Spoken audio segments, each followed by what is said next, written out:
একটি রাজনৈতিক দলের বাধায় 24-এর ছাত্র জনতা অভ্যুত্থানের পরেও ছাত্র সংসদ নির্বাচন শুরু হতে 1 বছরের মতো সময় লেগেছিল। এই দীর্ঘ সময় তারা কেবল বাধা দিয়ে ক্ষান্ত হয়নি, প্রতিটি ছাত্র সংসদ নির্বাচনে তারা নানাভাবে বাধা সৃষ্টি করেছে। তারা ডাকসু নির্বাচনে বাধা সৃষ্টি করেছিল।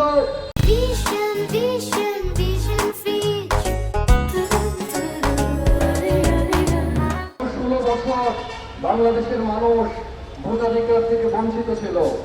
আমরা দেখেছি 2014 সালে আওয়ামী লীগ ভোটারবিহীন নির্বাচন আয়োজন করেছিল।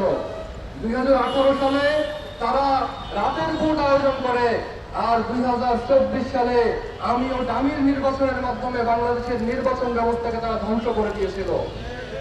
অবশেষে 24 জুলাইয়ে ছাত্র জনতার অভ্যুত্থানের মধ্য দিয়ে যে পরিবর্তন সৃষ্টি হয়েছে, বাংলাদেশ আবার গণতন্ত্রের পথে নতুন করে যাত্রা শুরু করেছে।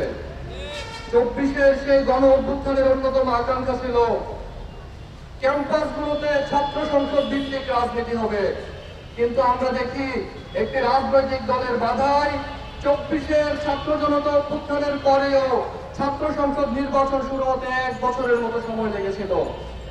এই দীর্ঘ সময় তারা কেবল বাধা দিয়ে ক্ষান্ত হয়নি, প্রতিটি ছাত্র সংসদ নির্বাচনে তারা নানাভাবে বাধা সৃষ্টি করেছে।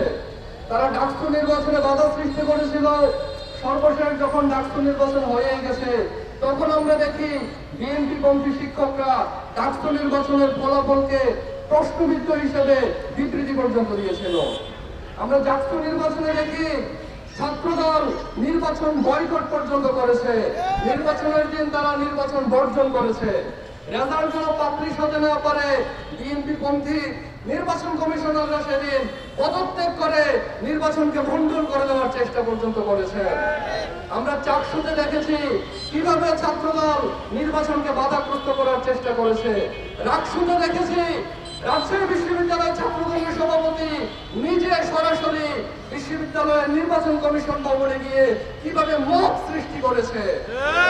আমরা সর্বশেষ জগন্নাথ বিশ্ববিদ্যালয়ে দেখেছি তারা মুখে ছাত্র সংসদ নির্বাচন চেয়েছে, কিন্তু নানান মেকানিজমের মাধ্যমে ছাত্র সংসদ নির্বাচনকে বন্ধ করে দেওয়ার অপচেষ্টা করেছে।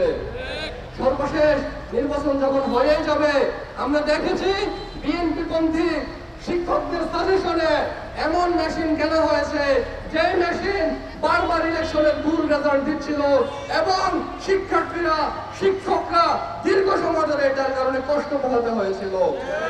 সর্বশেষ সেই নির্বাচনেরও রেজাল্ট হয়, এবং আমরা দেখি যেই ছাত্র সংগঠনটি প্রত্যেকটি ছাত্র সংসদ নির্বাচনে শিক্ষার্থীদের ম্যান্ডেট পেতে ব্যর্থ হয়েছে, সেই ছাত্র সংগঠনটি শাহজালাল বিজ্ঞান ও প্রযুক্তি বিশ্ববিদ্যালয়ের ছাত্র সংসদ নির্বাচনকে বানচাল করে দেওয়ার জন্য উঠে পড়ে লেগেছে।